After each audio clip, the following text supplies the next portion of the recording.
This is a fourth stimulus check, stimulus program, and news update. So this upcoming Wednesday, June 16th, President Biden is meeting with the president of Russia, Vladimir Putin, and NBC somehow got an exclusive interview with Putin and asks, what do you think about President Biden calling you a killer? This is Putin's response right here. When President Biden was asked whether he believes you are a killer, he said, I do. Mr. President, are you a killer? Послушайте меня. Over my tenure, I've gotten used to attacks from all kinds of angles and from all kinds of areas under all kinds of pretext and reasons, and of different caliber and fierceness, and none of it surprises me. So as far as harsh rhetoric, I think that this is an expression of overall U.S. culture. Looks like Putin just laughed off being called a killer. Seems like it didn't faze him too much. Let me know your thoughts on this down in the comments below. So, unemployment is officially ending in 4 states today, June 12th. This is the federal unemployment benefits of $300 per week, which is ending in Alaska, Iowa, Missouri, and Mississippi, just under 3 months before the expiration date of September 6th. This is more or less an experiment on the Republicans' part to see if it actually helps out the jobs market. Let me know your thoughts on this. Is it going to help or hurt the jobs market and help the economy overall? Let me know your thoughts on this, ending the unemployment early. If you're curious when the other dates of the other 21 states are ending, this is the map right here. You can see which state and which date it's ending. It's going to end every week until mid-July from here on out. Next, let's talk about the student loan forgiveness. So, President Biden encourages push to cancel $50,000 in student loan debt, top senator says. So this is according to Chuck Schumer, who is a big advocate along with Elizabeth Warren and a few other senators, saying that President Biden needs to cancel $50,000 in student loan debt. So what Chuck Schumer, Senate Majority Leader, said is, we said we're going to keep at it until you do this. And to his credit, he said, go ahead. He's talked about 10,000, and that's not enough, Schumer said. We're going to keep pressuring him. So that's a conversation between Senate Majority Leader Chuck Schumer and Biden, and President Biden said, yeah, keep talking about the $50,000. More like, yeah, keep talking about it, it'll never happen. But at this point, we don't know if it's going to happen. President Biden did campaign on $10,000.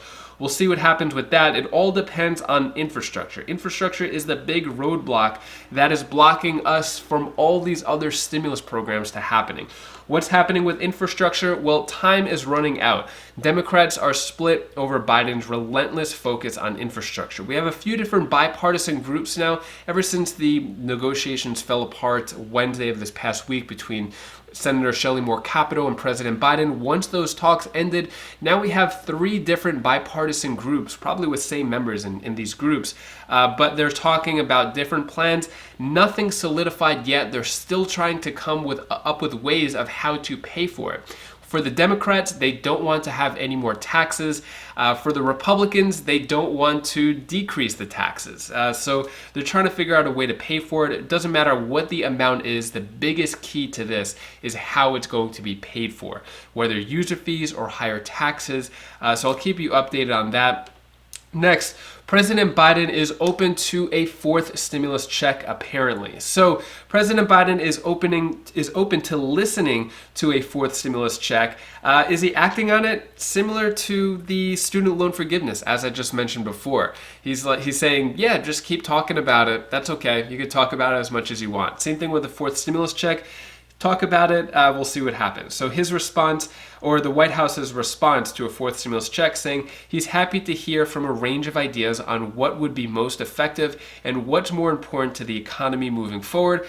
However, Jen Psaki said Biden already proposed the plans that he thinks will stimulate the economy, meaning that a 4th stimulus check is not in the infrastructure package, but it may be included in the American Families Plan, along with a lot of other proposals that they're trying to get in there, like expansion of Medicare, $15,000 home buyer credit, increase in Social Security.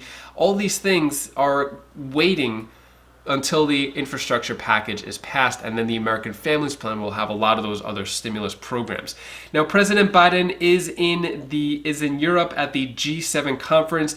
G7 stands for a group of 7, so a few different countries. It's Canada, United States, Japan, UK, Italy, France, and Germany. So world leaders back Biden G7 call for more economic stimulus. A lot of these countries that I mentioned were very generous when it comes to stimulus, maybe even more generous than the United States, actually.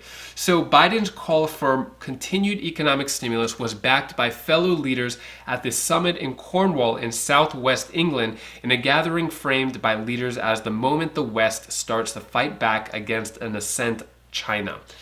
The U.S. president opened the first session of the summit at Carbis Bay and, according to one witness, was backed by all G7 leaders as he called on the West to meet the moment and support the economy. So a lot of these countries are in support of more stimulus. Basically, they're talking about a lot of other things besides stimulus, which I'll get into in a moment. But I thought these pictures were really interesting. This is President Biden and the Prime Minister of France, Macron. And then you see all these world leaders. We have the Prime Minister of the United Kingdom. We have President Biden talking with the Queen of England and Trudeau. All these world leaders just kind of schmoozing around. But one of the things that came out of it is rallying, this is a fact sheet from the White House. So President Biden and G7 leaders to announce steps to forge a more fair and inclusive global economy. So one of the things that came out of the meeting so far is they are rallying around the U.S. proposal for strong global minimum tax. So G7 leaders will endorse a strong global minimum corporate tax rate of at least 15%. So that's what they're going to have across all the countries. Now, back to a fourth stimulus check. What's happening with that? So, as of now, the only thing we know is that 80 lawmakers now support further direct payments. These are the $2,000 per month stimulus checks. But as I mentioned before, it's still a roadblock by the infrastructure package.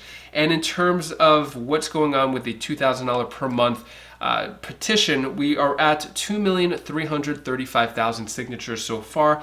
Looks like that it is stalled a bit. It's not moving up as much as it was before. I guess, I don't know if it's not getting enough publicity or support. Moving on, let's talk about expansion of Medicare. Senator Bernie Sanders said, "We must take on the greed of the pharmaceutical industry, allow Medicare to negotiate drug prices, and save taxpayers some $600 billion. We can then use those savings to expand Medicare to cover dental, vision, and hearing aids and lower the eligibility age to 60. So I think one of the biggest selling points here is negotiate drug prices. If you take any medication, you know how expensive drug prices are. Even if you're on insurance, the drug prices are outrageously high compared to other countries. And the only people who are against this is actually a lot of people in Congress who are being paid off by pharmaceutical industry. So to me, it makes perfect sense to have lower drug prices. The only people who don't want lower drug prices are the people getting paid off by the drug companies. But when it comes to paying for a lot of these things like Medicare and things like that, Bernie Sanders is also saying that billionaires and the wealthy need to pay their fair share. So the other day I mentioned a ProPublica report that came out talking about how rich people and billionaires are not paying taxes, barely anything, either 3%, 1%, or 0% in taxes. So Mark Cuban, another billionaire, said that the ProPublica is not being honest about taxes on wealthy. So what Mark Cuban said is, for ProPublica, it makes for great headlines, so it's mission accomplished for them, but they're not being honest about the whole truth. Do you tax net worth or do you only tax income? Because net worth is fleeting. If you go back to the internet stock days, there are a lot of people who are billionaires who aren't even close anymore to working regular jobs and are working regular jobs now. So I like Mark Cuban, I like what he does, but I don't agree with this statement. It doesn't really make any sense. I think he's just kind of standing up for his fellow billionaires as well as himself. But when it comes to billionaires and what they're doing with their taxes, basically they have teams of accountants, firms of lawyers, not just one or two, but whole armies of people who are, their main job is to prevent them from paying any taxes. So Elon Musk, Jeff Bezos, and Warren Buffett agree paying taxes is for poor people, which is true. You have everyone else in the country paying maybe around 30% in taxes. Meanwhile, you have the billionaires barely paying anything at all. 0%, maybe as high as 3% in taxes. But what are all these billionaires doing with their money? They're sending rockets out into space. So here's a quick video clip talking about what these billionaires are doing in the space race among their little group of friends. It's one small step for man, one giant leap for mankind. Forget the last space race. Neil Armstrong and NASA won that hands down. This space race is going to be much closer. In one corner, West Texas actually, Amazon's Jeff Bezos, the founder of space tourism business Blue Origin. In the other corner, just up the road in New Mexico, Virgin Galactic founder Richard Branson. Both companies have launched successful test flights, preparing for future paying passengers. And we have liftoff. Go, New Shepard, go. Bezos' Blue Origin will eventually carry up to 6 passengers remote control, rocketing into suborbit for 3 minutes of flying weightless. Fire. Virgin Galactic is building an entire fleet of spaceships piloted by astronauts, also carrying 6 passengers for the ride of their lives and a spectacular view. Wow, look at that view. Gorgeous. But which billionaire will go first? This week, Bezos announced he'll join the first passenger flight on July 20th, the anniversary of that first moon landing. It changes your relationship with this planet, with humanity. And he's bringing his brother Mark. I really want you to come with me. Would you? Are you serious? I am. Well, any self-respecting space billionaire could not let that stand. Branson tweeted his congratulations, but space blog Parabolic Arc reports Branson is planning to jump into a Spaceship Two rocket plane over the July 4th weekend, beating Bezos by 2 weeks. Virgin Galactic is not commenting or denying the report. 2 years ago, I asked Branson about his astronaut plans. You are really training hard to go to space. I am working on getting a body that's nearly 70 years old, into a fitness state of a 20-year-old.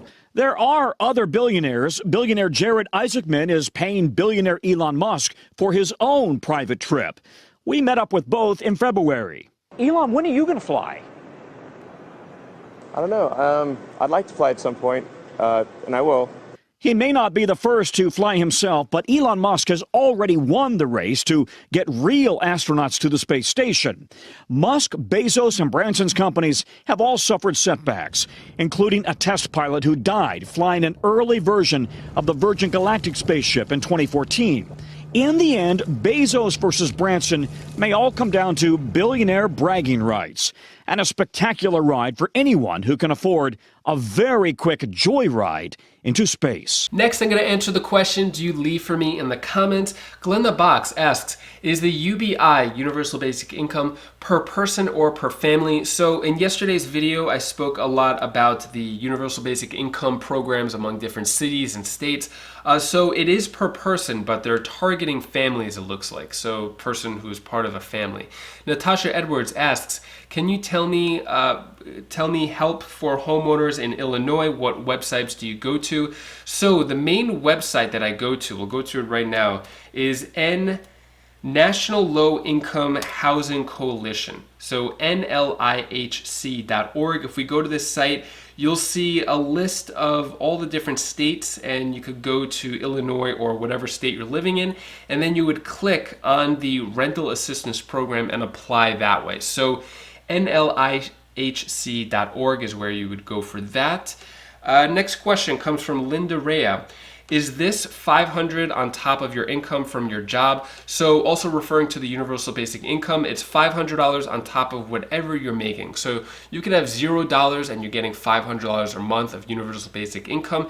And then if you get a really good job, you're still going to get that $500 per month. Anyways, that is all the stimulus news I have for you today to hopefully brighten your day a bit. Here's my daughter Bella's tip of the day. Hi guys, this is Bella. This is the tip of the day. I'll tell you the one thing that you should do. When you feel hurt, don't feel scared. Ask for help.